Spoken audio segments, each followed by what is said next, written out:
نسواں عربی کا لفظ ہے جس کا مطلب ہے خواتین یا عورتیں، اور تعلیم نسواں سے مراد عورتوں یا لڑکیوں کی تعلیم۔ اولاد آدم نے بہت سے ایسے ادوار دیکھے ہیں، زمانے دیکھے ہیں جب حصول علم کے سلسلے میں عورتوں کو کسی طور پر شمار نہ کیا جاتا تھا، بلکہ اکثر و بیشتر زندگی کے معاملات میں ان کا استحصال کیا جاتا تھا۔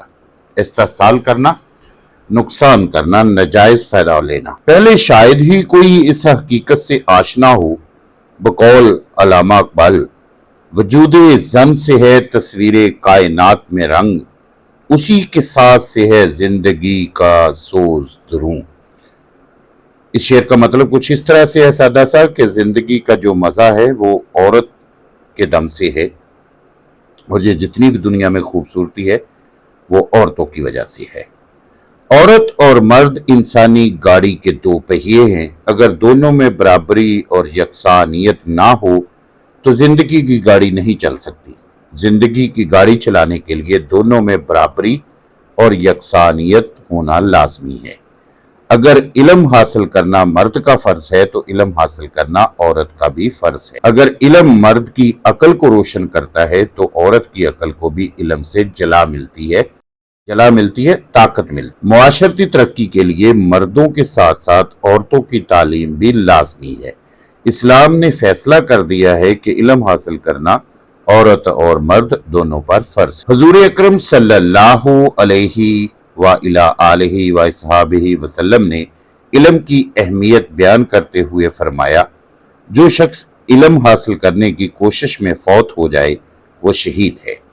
اللہ تعالیٰ نے ان لوگوں کا درجہ بلند فرمایا جنہیں علم عطا کیا گیا ہے۔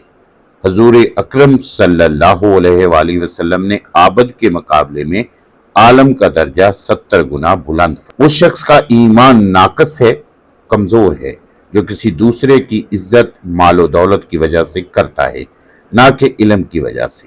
جنگ بدر میں کفار کے 70 قیدی مسلمانوں کے ہاتھ آئے، جنہیں فدیہ دے کر آزاد کر دیا گیا۔ فدیہ دے کر، روپے پیسے لے کر، دولت لے کر۔ جو قیدی فدیہ دینے کی طاقت نہیں رکھتے تھے اور پڑھنا لکھنا جانتے تھے تو ان کو اس شرط پر رہا کر دیا گیا کہ وہ مسلمانوں کے 10 بچوں کو پڑھنا لکھنا سکھا دیں گے۔ اس سے معلوم ہوتا ہے کہ اسلام میں علم کا درجہ کتنا بلند ہے۔ حضرت محمد رسول اللہ خاتم النبیین صلی اللہ علیہ وآلہ وصحبہ وسلم کے اس فرمان سے کہ علم حاصل کرنا ہر مسلمان مرد اور عورت پر فرض ہے، تعلیم نسواں کی ضرورت اور اہمیت واضح ہو جاتی ہے۔ اس فرمان سے صاف ظاہر ہوتا ہے کہ مرد کے ساتھ ساتھ عورت کا بھی زیور تعلیم سے آراستہ ہونا اس حد ضروری ہے، کیونکہ مرد اور عورت ایک گاڑی کے دو پہیے ہیں۔ ایک دفعہ عورتوں کی ایک جماعت رسول اکرم صلی اللہ علیہ وآلہ وسلم کی خدمت میں حاضر ہوئی اور عاجزانہ استدعا کی کہ آپ ہفتے میں ایک دن ہماری تعلیم و تربیت کے لیے مقرر فرمائیں۔ آپ نے ان کی درخواست منظور کر لی۔ آپ عورتوں کے لیے مقررہ دن عورتوں کو جمع کر کے ان کو تعلیم دیتے تھے۔ آپ نے خواتین کی تعلیم کے بارے میں ارشاد فرمایا، جس شخص نے ایک یا ایک سے زیادہ بیٹیوں کو تعلیم دی اور اچھے طریقے سے ان کی پرورش کی، جہنم کی آگ اس شخص سے دور رہے گی۔ ظاہر ہے اگر مرد علم حاصل کر کے ترقی کے مدارج طے کر سکتا ہے تو عورت بھی علم حاصل کر کے ان درجات کو حاصل کر سکتی۔ اب وہ زمانہ نہیں رہا کہ عورت پر علم کے دروازے بند کیے جا سکیں۔ اب تو لڑکیوں کے لیے الگ سکول اور کالج قائم ہو چکے ہیں، جہاں لڑکیاں پڑھ لکھ کر معاشرے کی ترقی میں حصہ لے سکتی ہیں، بلکہ راولپنڈی اور لاہور میں خواتین کے لیے الگ یونیورسٹیاں بھی قائم ہو چکی۔ کسی دانشور کا قول ہے کہ تم مجھے ایک پڑھی لکھی ماں دے دو، میں تمہیں پڑھی لکھی قوم دے دوں گا۔ عہد نبوی میں تعلیم و تربیت کے فروغ کے لیے حضرت کی ازواج مطہرات بھی حضور کا ہاتھ بٹھاتی تھی۔ حضرت ام سلمہ رضی اللہ تعالی عنہا، حفصہ رضی اللہ تعالی عنہا اور حضرت عائشہ رضی اللہ تعالی عنہا اپنے وقت کی بڑی تعلیم یافتہ خواتین تھیں۔ حضرت عائشہ رضی اللہ تعالی عنہا کہ علم کے بارے میں امام ظاہری کا قول ہے، اگر تمام صحابہ کرام رضی اللہ تعالی عنہم کا علم ایک پلڑے میں ہو اور حضرت عائشہ رضی اللہ تعالی عنہا کا علم دوسرے پلڑے میں رکھ دیا جائے تو حضرت عائشہ رضی اللہ تعالی عنہا کے علم کا پلڑا بھاری رہے گا۔ اسلام میں بے شک مخلوط تعلیم کا کوئی تصور نہیں، لیکن اسلام عورت کی تعلیم کا حکم دیتا ہے، منع نہیں کرتا۔ ایک جاہل عورت بھی ماں ہوتی ہے اور ایک پڑھی لکھی عورت بھی ماں ہی ہوتی ہے، مگر دونوں میں زمین آسمان کا فرق ہے۔ تعلیم یافتہ عورت اپنے گھر کو صاف ستھرا رکھتی ہے، اپنے خاوند کے لباس بناتی اور سنوارتی ہے، بچوں کو بھی ایک خاص رنگ میں رنگ کر ان کی اس انداز میں تربیت کرتی ہے کہ جس سے وہ بچپن میں ہی ہونہار ہو جاتے ہیں اور بڑے ہو کر ترقی کی راہوں پر چل پڑتے ہیں۔ تعلیم یافتہ ماں غریب بھی ہو تو وہ امیر بن جاتی ہے، وہ فضول خرچیوں سے گھر کو اجاڑنے کی بجائے کفایت شعاری کو اپنا کر گھر کو سدھارتی ہے، وہ بچوں کو خود پڑھاتی ہے، محلے کے بچے اس سے پڑھنے آتے ہیں، اس طرح وہ محلے میں عزت کا مقام حاصل کر لیتی ہے۔ کسی دانا کا قول ہے کہ بچے کے لیے پہلا مکتب اس کی ماں کی گود ہوتی ہے، اگر پہلے مکتب کی استانی ہی ان پڑھ ہو تو وہ بچوں کو کیا پڑھائے گی۔ حضرت ابو ہریرہ رضی اللہ تعالی عنہ روایت کرتے ہیں کہ رسول کریم نے فرمایا، جس کے پاس لونڈی ہو وہ اسے اچھی تعلیم دے اور اچھی تربیت دے، پھر اس کو آزاد کر کے اس کے ساتھ باضابطہ نکاح کرے تو اسے دگنا ثواب ہوگا۔ تعلیم نسواں کی اہمیت و افادیت کا اندازہ اس بات سے بخوبی لگایا جا سکتا ہے کہ آن حضرت کے انتقال کے بعد صحابہ کرام رضی اللہ تعالی عنہم نے ازواج مطہرات سے اسلامی تعلیم کے بارے میں فیضان حاصل کیا۔ اس لحاظ سے حضرت عائشہ کی حیثیت مسلمہ ہے۔ علم فقہ اور علم حدیث کے لیے آپ کا گھر ایک بہت بڑا تعلیمی مرکز تھا۔ حضور کا فرمان ہے، مہد سے لحد تک علم حاصل کرو، یعنی ماں کی گود سے قبر میں جانے تک علم حاصل کرو۔ بچے کے لیے پہلا مکتب ماں کی گود ہے۔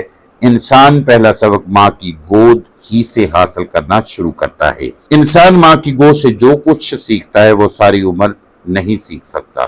جب تک عورت خود زیور تعلیم سے آراستہ نہ ہوگی وہ بچے کو کیسے پڑھائے گی؟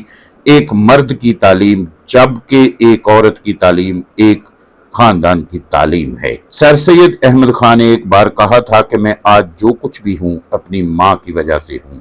محمد علی جوہر نے کہا تھا کہ مجھ میں آزادی و حریت کے جذبات میری ماں نے پیدا کیے تھے۔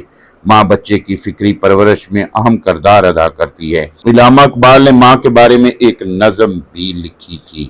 بعض لوگ جن کے پاس روپیہ تو ہو مگر علم نہیں ہو، وہ خود جاہل ہونے کی وجہ سے اپنی بچیوں کو زیور علم سے آراستہ کرنے کی بجائے قیمتی لباس اور زیور سے آراستہ کرتے ہیں، جس سے بچیوں میں بے راہ روی اور لالچ جیسی بیماریاں پیدا ہو جاتی ہیں۔ وہ صبا کی پریاں تو بن سکتی ہیں مگر چراغ خانہ نہیں بن سکتی، اور اس طرح خاندان اور ملک و ملت کی رسوائی کا باعث بنتی ہیں۔ اس کے برعکس پڑھی لکھی عورتیں اپنے وقار میں اضافے کے ساتھ ساتھ ملک و ملت کی شان بڑھاتی ہیں۔ وہ اپنی اولاد کو تعلیم یافتہ بنا کر ملک و ملت کی خدمت کے لائق بناتی ہیں، انہیں برائی اور بالائی میں تمیز کرنا سکھاتی ہیں، انہیں دینی اور دنیاوی فرائض سے آگاہ کر کے ان فرائض کو بخوبی ادا کرنا سکھاتی ہیں۔